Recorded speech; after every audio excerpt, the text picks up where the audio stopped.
Et salut les loulous. Alors nous voilà à une semaine quasiment de la reprise de la NBA, saison régulière très particulière. Comme on le sait tous, dans la bulle de Orlando. Donc comme je l'ai dit, les petits pronos, là, ce qui va concerner la conférence Est. Here we go. J'aimerais bien, j'aimerais tellement, mais bon, malheureusement, ça serait un peu plus compliqué que ça. Pour qu'ils soient champions, en tout cas je l'espère, mais mes pronos forcément sont assez objectifs et je vais pas prendre en compte mon avis personnel, mais plutôt ce que je vois, ce que j'observe, ce que je pense, ce qui va se passer, même si je le rappelle, je suis pas Madame Irma. Donc voilà, donc conférence Est, justement on n'a pas encore le tableau, on va attendre les 8 matchs, ça va pas énormément bouger dans cette conférence. Par contre c'est intéressant déjà de mettre les pronos, comme j'ai dit, sur les finalistes, les gagnants de la conf et pourquoi pas gagnants de la NBA, car les cotes sont très élevées. Donc déjà on va se pencher sur ça. Forcément je ferai un autre pronom parce que si le tableau change à la fin des 8 matchs, comme je suis pas Madame Irma, je peux pas connaître toutes les positions, il suffit qu'une position change, ne serait-ce qu'entre le 3 et 2, entre le 4 et le 4 et 6. Si ça change, le tableau change, du coup ça fausse un peu la donne. Et je ferai forcément mes pronos, par contre, une fois que le tableau sera définitif et ferme. Et quelques pronos d'ici, pendant les 8 matchs qui vont s'écouler. Donc, on s'était arrêté et on va reprendre du coup la saison avec le classement suivant: les Bucks premier, les Raptors deuxième, les Celtics troisième, 4 Heat, 5e Indiana, 6e Philly, 7e Nets, 8e Magic, 9e Wizards. Voilà, donc ces 8 équipes-là, ces 9 équipes-là, pardon, vont reprendre le championnat. Alors, je pense qu'il n'y a pas, beaucoup de choses qui vont évoluer dans cette franchise. Bon, les Bucks vont finir premier, c'est évident. Après, il n'y a pas énormément d'écart hein, entre les Raptors, Celtics, les Heat et Indiana, et même Philly. Il n'y a pas énormément d'écart. Tout simplement, les Raptors ont quand même un avantage assez conséquent. Ils ont 46 victoires pour 64 matchs joués. Je rappelle que c'est pas le nombre de victoires qui va compter, parce que tout le monde n'aura pas joué les mêmes nombres de matchs. Du coup, ce sera le pourcentage. Donc les matchs gagnés divisé par le nombre de matchs joués. Parce qu'il y en a qui auront un peu plus joué que d'autres durant toute la saison.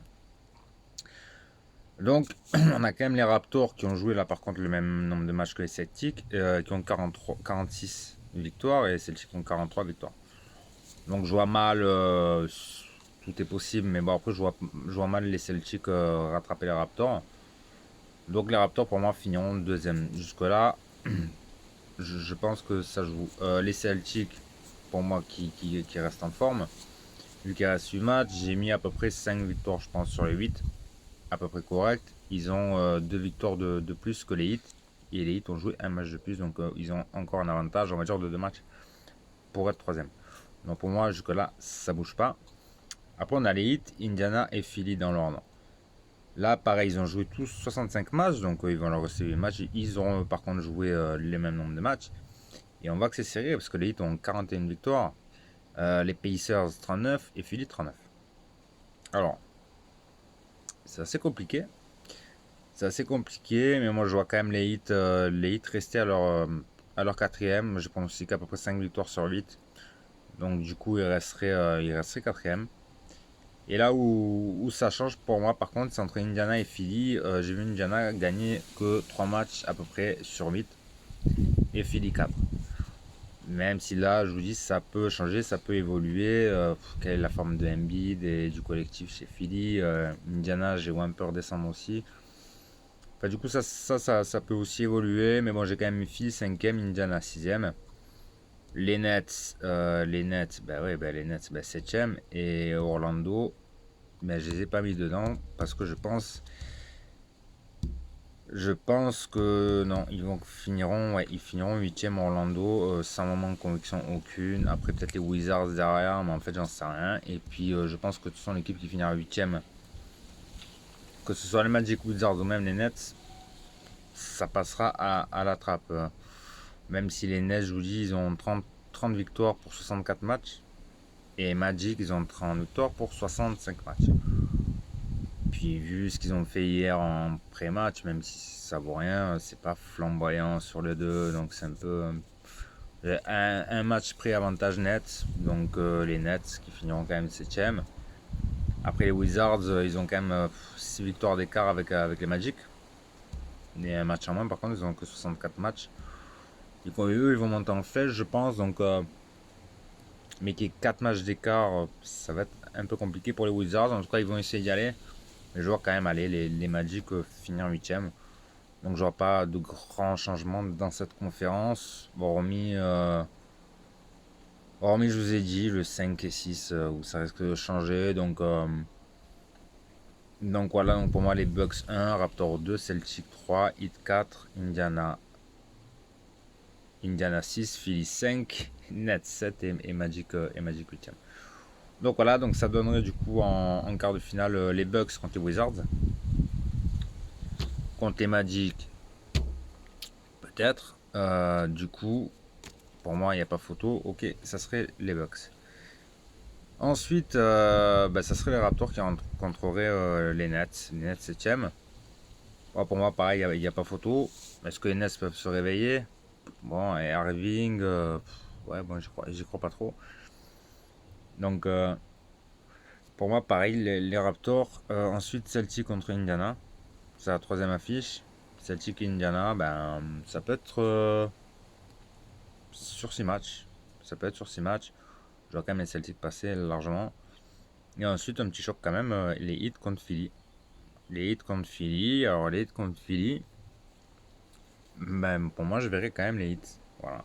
C'est mon avis aussi. Je pense que Philly, ça va être compliqué. Ça va être compliqué pour l'année prochaine. Je sais pas où la franchise, je sais pas où ils vont aller. C'est quasiment qui tout double cette année. Le réveil d'Embiid, il y en a qui croient, moi je crois pas. Donc non. Donc non, donc du coup, ça donnerait des demi-finales qui suivent. Donc du coup, les Bucks contre les Heat et les Raptors contre les Celtics. Voilà.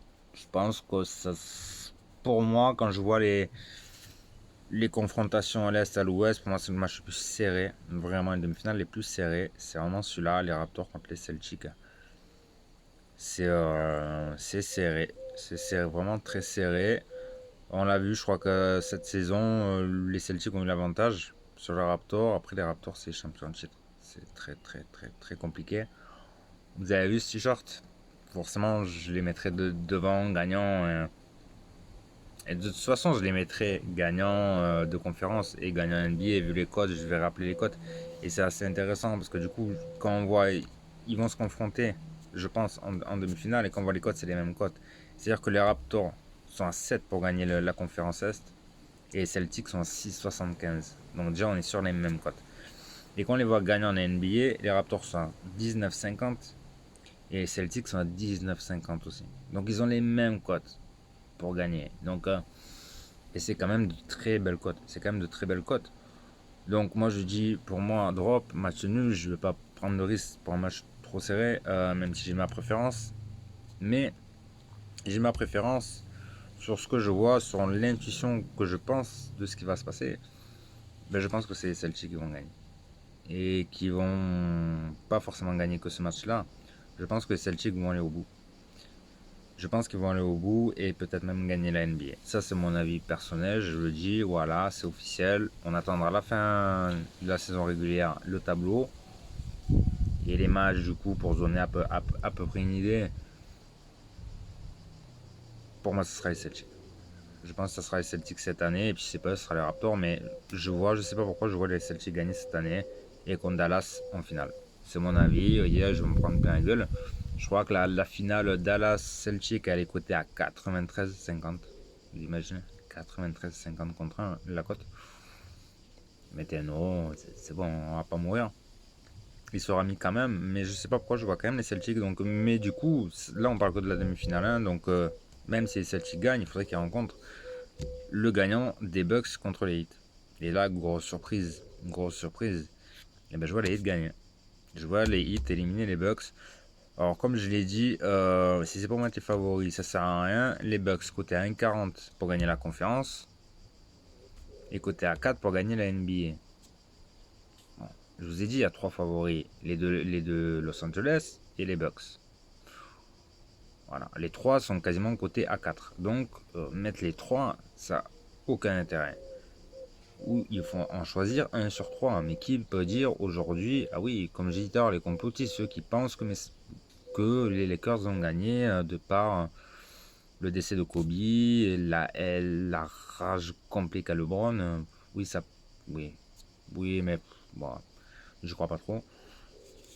Donc dans ces cas-là, quitte à pas jouer un favori, il faut jouer un outsider, reste outsider. À mon avis, il se situe là-dedans. Donc en tout, si on compte, il y en a 3 à l'est, il y en a 3 à l'ouest. Du coup, personnellement, ça c'est vraiment avant la fin de la saison régulière, avant d'avoir vraiment le tableau. Parce qu'il y a tout qui peut changer après. Hein. Si les Bucks rencontrent les Raptors, du coup les Celtics peuvent rencontrer les Raptors en finale. Enfin, il y a tout qui peut changer. Donc c'est vraiment mon avis. Je pense que mon tableau sera celui-là. En tout cas, je vais me baser sur ça. Et du coup, je vais me baser sur ça pour trouver les champions des finales et les champions NBA. Parce que tout simplement, les codes vont changer. C'est-à-dire que quand on va arriver à la fin de la saison régulière, après les 8 matchs, il y aura un tableau définitif et il y aura quasiment des cotes définitives forcément avant les playoffs. Et là, les codes vont changer. Tout simplement, pourquoi? Tout simplement parce que Dallas est 7ème, par exemple. Dallas est 7ème. Mais si Dallas finit, je ne sais pas, on ne sait jamais, 5ème, admettons. Forcément, Dallas cote à 40 va baisser cote à 20. C'est moins intéressant. Si LeBron se blesse, ou Davis se blesse, ou si Giannis se blesse, qui sait? On ne sait pas, on ne sait jamais rien. C'est possible. Pareil, les cotes pour les outsiders vont baisser. Donc je prends mon pari maintenant. Et comme je vous ai donné le tableau avec la conférence Ouest et la conférence Est, pour moi ça fait 6 équipes. 6 équipes déjà pour qu'elles gagnent leur conférence. Voilà, pour qu'elles soient championnes de leur conférence. Donc vu qu'il y a 6 équipes, il ne faut pas que ce soit en dessous de 6. Donc l'équipe la plus sous-cotée, forcément, c'est les Celtics, cote à 6,75. Et Houston, cote à 7,75. Donc, mais bon, si les deux gagnent leur franchise, du coup pour 2 euros, vous gagnez 4 euros. Enfin bon, bref. Et du coup, pour gagner la NBA, on est sur les cotes, sur la plus basse cote, c'est sur Houston, cote à 16. Houston, cote à 16 pour gagner la NBA. Ensuite, on a les Raptors et les Celtics, cote à 19. Les Nuggets, cote à 25. Les Heat, cote à 33. Et Dallas, cote à 40. Donc, je pense sincèrement qu'il y en a une des 6 qui peut la gagner. Et sur une cote minimum, même à 16, ça vaut largement le coup sur 6 équipes. Donc, à mettre des billets là-dessus, et même des billets sur le champion, ça vaut énormément le coup. Et une finale Dallas-Celtic, elle n'est pas improbable. Elle n'est pas improbable. Après, qui peut gagner, sur une cote à 40 et l'autre une cote à 19,50, vous pouvez mettre 20 balles dessus. Vous serez sûr d'avoir au moins 400 euros de gain. Donc c'est assez intéressant. En tout cas, voilà mon tableau, mon petit pêle-mêle. C'est assez long. Je ne suis pas rentré vraiment dans tous les détails. Si le classement il a bougé, justement, c'est parce que j'ai des détails que j'ai pas raconté. Ça aurait été trop long. Et après, c'est mon intuition. Je vous dis, moi, je vois les Boston. Voilà, je vois Boston gagner. Au moins la conférence Est. Et aller titiller le titre. Et en face, contre une équipe surprise. Même si aussi j'ai un petit faible pour Houston. Mais je vois quand même sur le collectif, sur la globalité. Ça, c'est toujours pareil. S'ils restent vraiment sur ce qu'ils ont fait en saison régulière. Par contre, ils n'ont pas l'expérience des playoffs. Donc, c'est ce qui peut être intéressant aussi. Mais pour moi, Dallas peut être un concurrent très sérieux au titre. Il ne faut pas du tout les sous-estimer. Attention parce que j'ai vu qu'ils rencontraient les Nuggets. Les Nuggets ne sont pas sous-estimés aussi. Donc c'est pour ça pour moi les Nuggets, Dallas, Houston à l'ouest sont 3 équipes vraiment prétendantes au titre. Énormément prétendantes au titre. Du moins pour gagner la conférence. Je pense sincèrement que ce sera une des 3. Je peux me tromper, je suis pas Madame Irma. Personne ne m'en voudra. Sinon je serai millionnaire. Et par contre à l'est, tout le monde verrait les Bucks. Moi je vois les Heat. Petite cote pour les Heat qui vont peut-être créer la surprise en battant les Bucks. Et les Raptors ou les Celtics. Forcément, je préfère que ce soit les Raptors, mais je sais pas pourquoi mon intuition me donne un peu Boston gagnant. Donc voilà, donc sur ces trois-là, en tout cas, vous pouvez miser. Bon, vous pouvez miser vainqueur de conf, vainqueur de NBA, parce que de toute façon, le vainqueur de NBA est sur un minimum d'une cote à 16. Donc sur 6 équipes, vous faites quasiment x3. Donc j'ai largement. Largement. Et pour les vainqueurs de conférence, pareil. Donc voilà, donc là c'est mon tableau final. Voilà, c'est mon tableau final. Donc je répète les demi à l'ouest, Dallas contre Nuggets, les Lakers contre Houston. À l'est, ça serait les Bucks contre les Heat et les Raptors contre les Celtics. Et finale de conf à l'ouest, Houston contre Dallas. Et de l'autre côté, les Heat contre les Celtics. Et puis Celtics Dallas en finale. Avec un vainqueur sûrement Celtic. Voilà, en tout cas avec des grosses cotes. Donc si tout le monde voit les Lakers, mettez tout sur les Lakers. Mais après, il faudra pas se plaindre si un Davis ou si un LeBron se blesse. Voilà, ça se joue à ça parce que ça va se jouer à ça. À une ou deux blessures, ça peut. Après, même si Giannis se blesse, il n'y a plus personne. Moi, je crois pas trop aux Bucks. Les Bucks, même contre les Heat, si Giannis se blesse, ça peut arriver. Est-ce que les Bucks vont gagner contre les Heat? Non. Même avec Giannis, je ne vois pas trop gagner. Alors là, par contre, les Raptors sont très solides. Les Raptors, ils ont perdu Leonard. Ils sont toujours deuxième de conférence comme Leonard. Là. Donc pour eux, ça a peut-être changé. Et ça changera peut-être pour les playoffs. Du coup, il n'y aura pas ce petit grain de folie qui ont fait qu'ils aient été champions. Mais ils ont un collectif en or et même un poil au-dessus des Celtics. Mais peut-être quelque chose va jouer. On verra ce qui va se passer. En tout cas, pour moi, ce sera l'affiche la plus alléchante. Pour moi, les Raptors côté Celtics, ça va être très défensif, très collectif. Comme les Dallas contre les Nuggets, ça va être vraiment quasiment des matchs assez similaires, très physiques, très serré, très serré. Et peut-être la demi-finale très spectaculaire qu'on attend, du moins que j'attends, ce serait les Lakers contre Houston. On risque de se marrer et de voir par contre là du jeu complètement différent et complètement spectaculaire.